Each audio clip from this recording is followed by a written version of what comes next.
Hi everyone, my name is Tobey.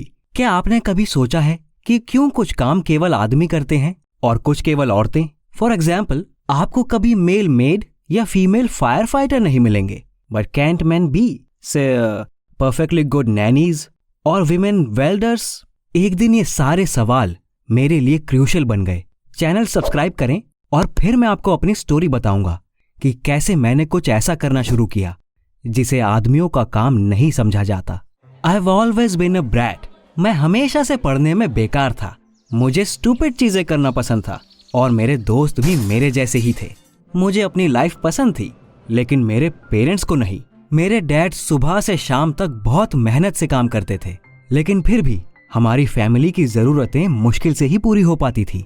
अपने बुरे behaviour और खराब ग्रेड्स की वजह से मुझे हर स्कूल से निकाल दिया जाता था और मैं हमेशा स्कूल्स चेंज करता रहता था। My parents had grown tired of scolding me and trying to make me act responsibly. लेकिन फिर भी मैंने अपने फ्यूचर के बारे में कुछ नहीं सोचा और बुरे रास्ते पर आगे बढ़ता गया। One day after I got kicked out of yet another school, my father gave me a serious talk at home. तुम कुछ नहीं करना चाहते और तुम्हें किसी चीज में इंटरेस्ट भी नहीं है। बड़े होकर तुम क्या बनोगे? उन्होंने चिल्लाकर पूछा। मैं क्या बोल सकता था? वो सही थे, but my dad wasn't willing to let things slide anymore.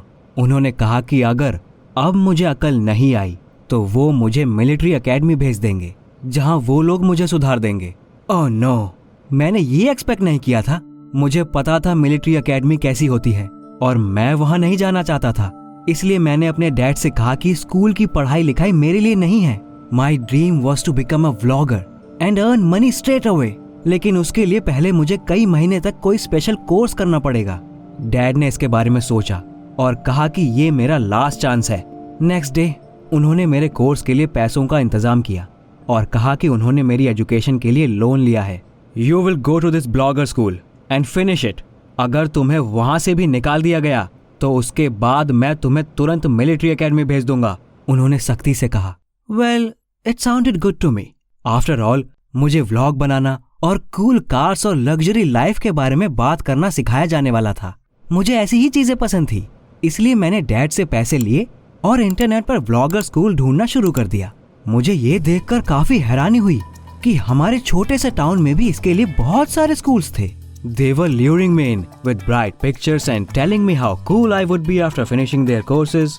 मैंने उनमें से एक स्कूल सेलेक्ट किया और वहाँ अपना एप्लीकेशन भेज दिया। मुझे वो स्कूल इसलिए पसंद आया था क्योंकि उनके वेब पेज पर बहुत सारी क्यूट लड़कियों की फोटोज लगी हुई थी।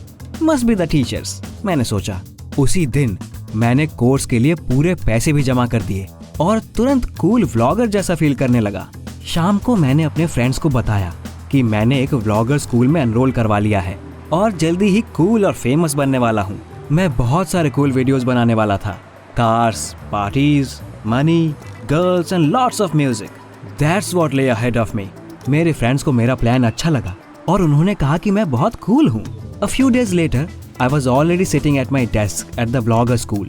लेकिन वहाँ पर जो सबसे पहली चीज मुझे काफी अजीब लगी वो ये कि उस क्लास में मैं अकेला लड़का था। मेरे आसपास सारी लड़कियाँ बैठी हुई थी। मैं थोड़ा सरप्राइज जरूर था, लेकिन मन ही मन खुश भी था। वो सब मुझे क्यूरियस होकर देख रही थी और आपस में कानाफूसी कर रही थी। लेकिन जैसे ही पहला लेसन स्टार्ट हुआ, मैं समझ गया कि कुछ गड़बड़ है। हमारी टीचर मिस फैनिंग ने ब्यूटी ट्रेंड्स, मेकअप और ऐसी चीजों के बारे में बात करना शुरू कर दिया जिनके बारे में मुझे कोई आइडिया नहीं था। सारी लड़कियां उनकी बात बहुत गौर से सुन रही थी और मेरे दिमाग में बस यही चल रहा था कि ये मैं कहाँ फंस गया हूँ। लेसन ओवर होने के बाद मैंने अपनी क्लास की लड़कियों से पूछा कि ये कैसा स्कूल है। They looked surprised and said we were at a course for beauty gurus. मुझे उस वर्ड का मतलब तक नहीं पता था। उन्होंने मुझे बताया कि उस स्कूल में हमें फैशन ट्रेंड्स और लोगों को खूबसूरत बनाने के तरीकों के बारे में सारी चीजें सिखाई जाएंगी। But that's not what I wanted to learn. Internet ad में ये सब क्यों नहीं लिखा था? लड़कियों ने बताया कि स्कूल की वेबसाइट पर ये सब दिया गया है। I immediately opened it and really saw the small print there. मैं तुरंत मिस फैनिंग के पास गया और उन्हें बताया कि मैं गलती से वहां आ गया हूँ और मैंने उनसे रिफंड मांगा। बट टीचर ने कहा कि उनके स्कूल में नो रिफंड्स पॉलिसी है, जिसके बारे में स्कूल की वेबसाइट पर दिया गया है। It was either I kept studying or was left with nothing. मुझे रियलाइज हो गया था कि मैं बहुत खराब सिचुएशन में फंस गया हूँ। अगर मेरे डैड को पता चलता कि मैंने उनके पैसे वेस्ट कर दिए हैं तो मैं मुसीबत में पड़ जाता, इसलिए मुझे वहाँ अपनी पढ़ाई कंटिन्यू करनी पड़ी। इस तरह मैं ब्यूटी व्लॉगर स्कूल में आ गया।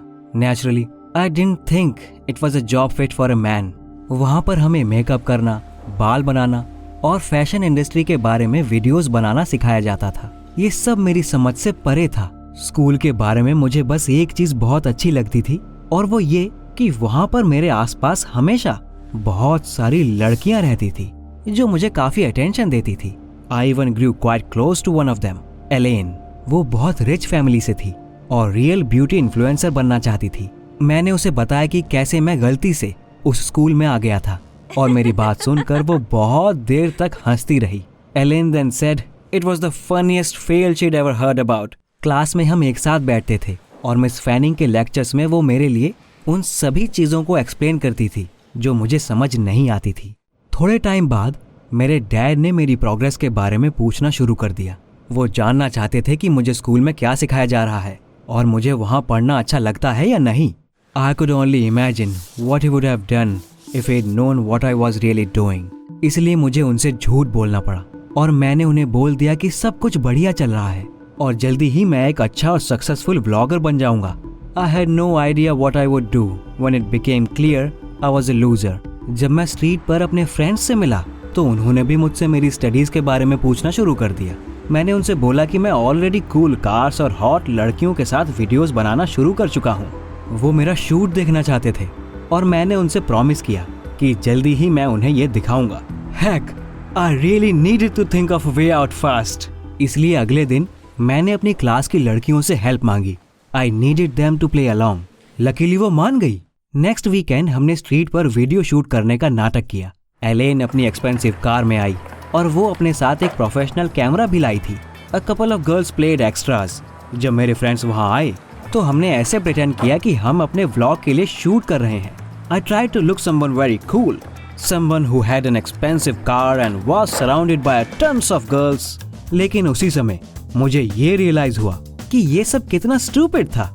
क्या सारे ब्लॉगर्स सचमुच बस शो ऑफ के लिए इस हद तक जाने को तैयार थे? जो भी हो, मेरे फ्रेंड्स को सब कुछ बहुत पसंद आया। उन्होंने हमारे नाटक पर यकीन कर लिया और कहा कि मैं बहुत कूल हूँ। उसके बाद थोड़े टाइम तक मेरे डैड और फ्रेंड्स ने मुझसे सवाल करना बंद कर दिया और मैंने अपने ब्यूटी व्लॉगर स्कूल में अपनी स्टडीज पर फोकस करना शुरू कर दिया। टाइम के साथ मुझे इसमें मजा आने लगा। मैंने मॉडर्न ट्रेंड्स के बारे में बहुत कुछ सीख लिया था और डे टाइम और इवनिंग मेकअप के बीच का डिफरेंस समझने लगा था। We were studying various types of makeup and how we could use them in our videos. लड़कियां कैमरे के सामने एक दूसरे का मेकअप करने की प्रैक्टिस करती थी। एक दिन एलेन ने अचानक मेरा मेकअप करने के लिए कहा। What? Naturally, I refused at once. After all, मैं एक लड़का था। But Miss Fanning said that guys teaching viewers how to do their makeup and demonstrating it on themselves was actually a very popular trend. Ellen ने भी मुझे याद दिलाया कि उसने मेरे फ्रेंड्स के लिए फेक वीडियो बनाने में मेरी हेल्प की थी, इसलिए अब हेल्प करने की बारी मेरी थी। उसके बाद मैं मान गया और खुद को उसके रहमो करम पर छोड़ दिया। लेकिन सच कहूँ तो मुझे इसमें बहुत मजा आया। मैं ये फील कर सकता था कि वो मेरे कितना करीब थी और उसका टच कितना जेंटल था। मैंने 1 घंटे तक वो प्रोसेस एंजॉय किया and when it was done the other girls gasped. मैंने अपने आप को मिरर में देखा और मैं पहचान में ही नहीं आ रहा था। I looked really beautiful.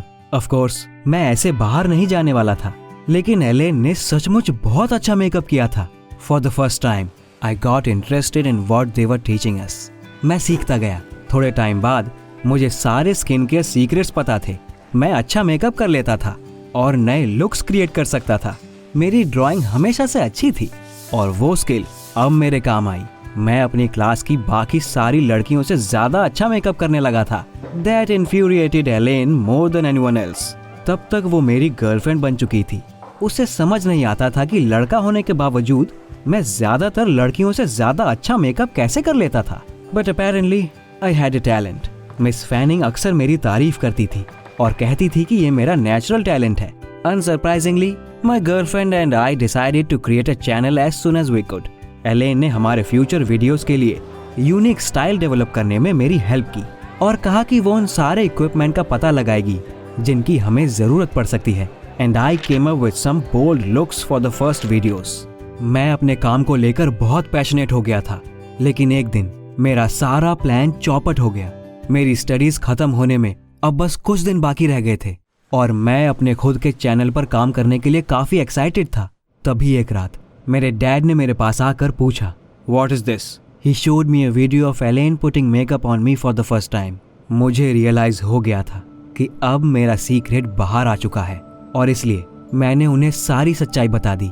मुझे लगा मेरे डैड मुझे सपोर्ट करेंगे, लेकिन उन्होंने मेरे ऊपर चिल्लाना शुरू कर दिया और कहने लगे कि मैंने उनके सारे पैसे पानी में बहा दिए और ऐसी चीज कर रहा हूँ जो आदमियों को शोभा नहीं देती। I'm ashamed of you, Tobey. मैंने तुमसे ऐसी उम्मीद नहीं की थी, उन्होंने गुस्से में कहा। डैड ने कहा कि वो मेरी अकल ठिकाने लगा कर ही रहेंगे और मुझे मिलिट्री एकेडमी भेजेंगे। I tried to explain that I was good at doing what I'd learned at school, लेकिन वो मेरी कोई बात सुनना नहीं चाहते थे और उन्होंने मुझे अपना सामान पैक करने के लिए कहा। जैसा कि आप गैस कर चुके होंगे, मेरे फ्रेंड्स ने भी इंटरनेट पर वो वीडियो देख लिया था और उसके बाद जब उन्होंने मुझे सड़क पर देखा तो मेरा मजाक उड़ाते हुए मुझ पर हंसना शुरू कर दिया। उन्होंने कहा कि अब मैं लड़का नहीं रह गया हूँ और उन्होंने मुझसे दोस्ती भी तोड़ ली। The only one who stayed by me and supported me was my girlfriend Elaine. उसने मुझे सब कुछ भूलकर वो करने के लिए कहा जो मैं करना चाहता हूँ, लेकिन मेरे भी अपने कुछ डाउट्स हैं। अगर मेरे डैड और फ्रेंड्स मेरी हॉबी के बारे में ऐसा सोचते हैं तो इंटरनेट पर व्यूअर्स मुझे देखकर क्या कहेंगे? क्या आपको लगता है कि मुझे वो करते रहना चाहिए जिसमें मैं अच्छा हूँ, या मुझे सोल्जर बन जाना चाहिए जैसा कि मेरे डैड चाहते हैं? Right in the comments down below.